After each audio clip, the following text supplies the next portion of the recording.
안녕하세요. 이번 시간에는 사회주의 국가임을 표방하고 출발했었던 북한이 부자 세습을 넘어 3대 세습에 의해서 어떻게 봉건왕조로 전락하게 되는지에 대해서 살펴보도록 하겠습니다.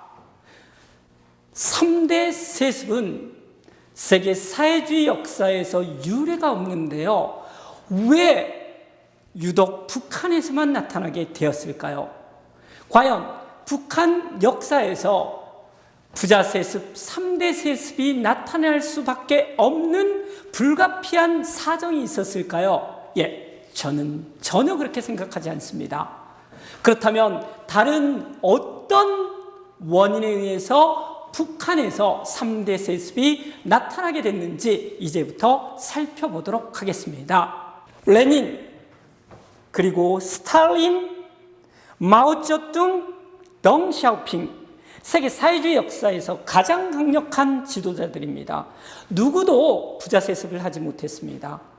다른 사회주의 국가들도 마찬가지입니다. 심지어 그 악명 높은 스탈린조차도 아예 부자 세습은 꿈도 꾸지 못했습니다.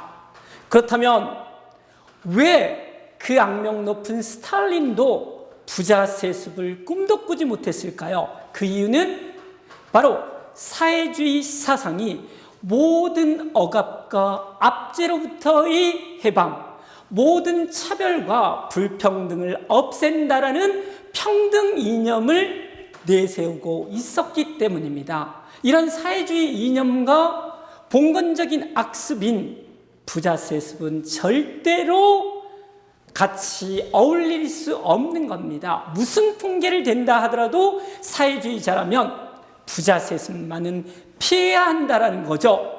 그런데 북한에서 부자 세습이 현실화됐는데요. 과연 북한에서는 무슨 일이 있었길래 부자 세습이 현실화되었을까요?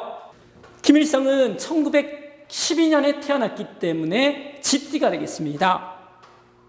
1945년 해방이 되었을 때 만 33살의 새파란 청년이었었고요. 그래서 북한 정부 수립 초기에 후계자 문제는 전혀 현안이 아니었습니다. 김일성은 1994년 82세로 사망할 때까지 무려 50년 가까이 북한에서 1인자의 지위를 유지했습니다. 1948년 9월 9일 정부 수립 이후만 해도 46년간 집권했습니다. 북한에서 후계 문제가 표면화되는 과정은 상당한 사건들을 겪고 나서부터인데요. 먼저 소련의 변화가 되겠습니다. 레닌이 죽고 1924년에 소련의 1인자가 된 스탈린은 1953년에 사망을 하게 됩니다. 1956년 소련에서 스탈린의 개인 숭배에 대한 비판이 일어나게 되는데요. 그 것을 팔했던 스탈린도 죽고 나면 별거 아니라는 생각이 김일성을 긴장시켰을 겁니다. 이러한 김일성의 긴장은 현실화되어 나타났었는데요. 그게 바로 1956년에 있었던 이른바 8월 종파 사건이 되겠습니다.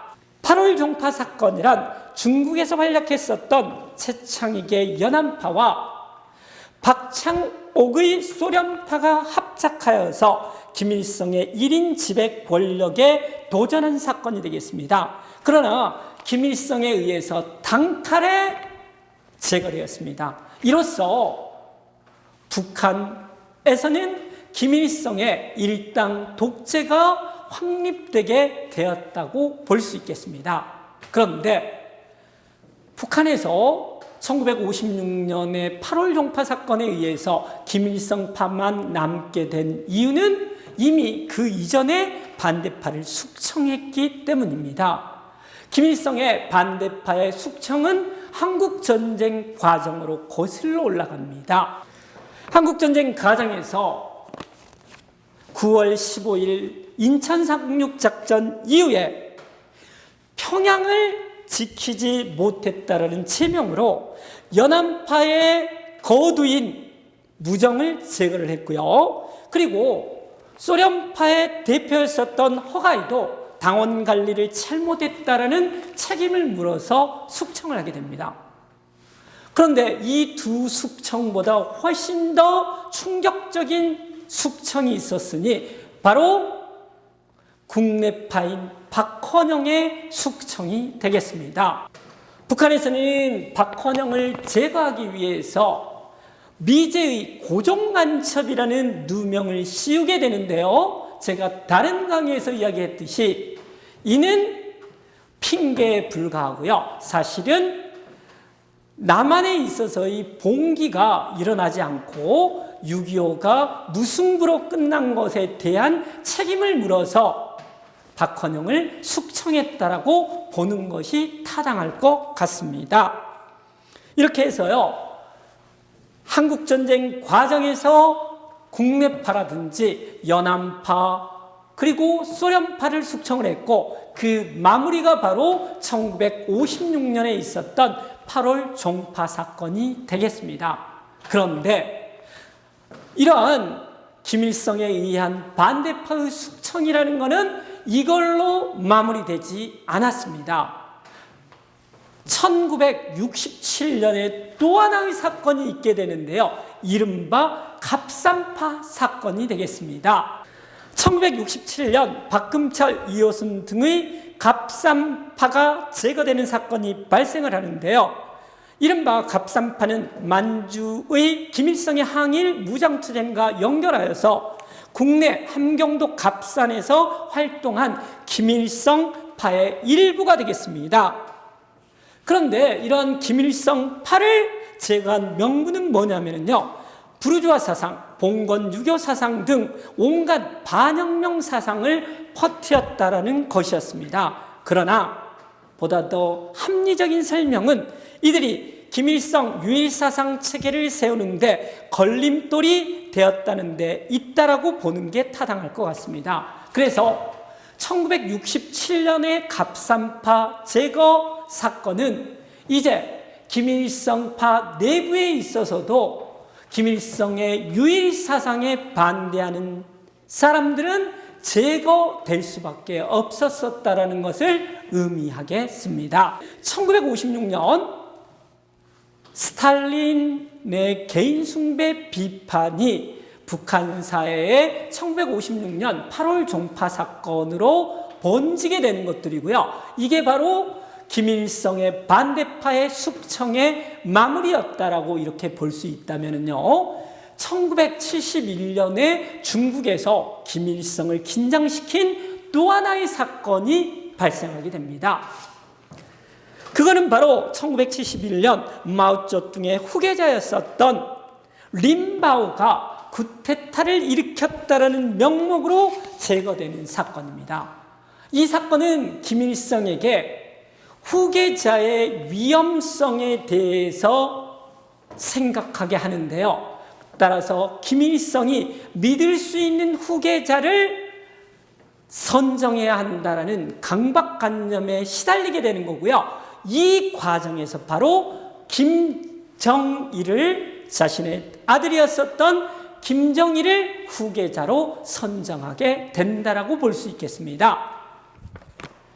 그러나 이 모든 외적인 사건들이 북한에서 부자 세습을 할 수밖에 없는 필연성을 말해주고 있는 것은 아니라고 볼 수 있겠습니다. 왜냐하면 스탈린 같은 경우에 있어서도요, 그렇게 많은 정적들을 김일성 이상으로 제거했음에도 불구하고 부자 세습은 꿈도 꾸지 않았었고요. 결코 부자 세습은 이루어지지 않았습니다.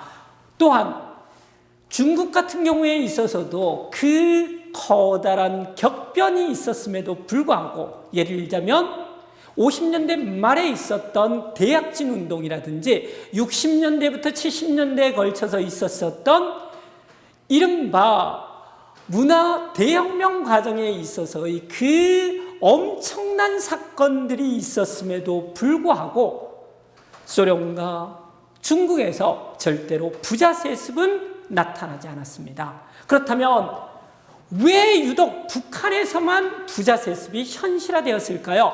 그 답은 바로 김일성에 있어서의 권력욕과 김일성의 잘못된 역사의식에서 비롯되었다라고 봐야 될 것 같습니다.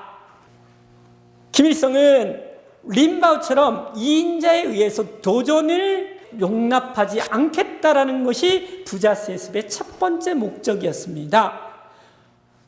위험한 후계자를 두지 않겠다라는 거죠. 이랬을 때 자기 아들 이상으로 믿을 수 있는 후계자를 찾기는 쉽지 않았을 거고요.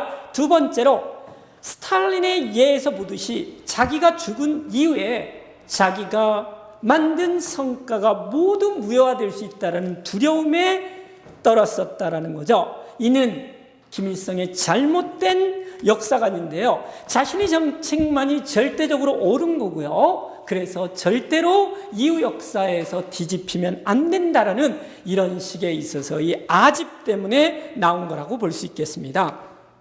결론적으로 김일성의 의지 때문에 북한에서 부자 세습이 일어났다라고 볼 수 있는데요. 왜냐하면 북한에서 신과 같은 존재였었던 김일성이 만약에 부자 세습에 반대했다라고 그러면 절대로 북한에서 부자 세습 또는 3대 세습은 나타나지 않았을 것이기 때문입니다. 자, 오늘 첫 번째 강의는 여기서 마치겠습니다. 감사합니다.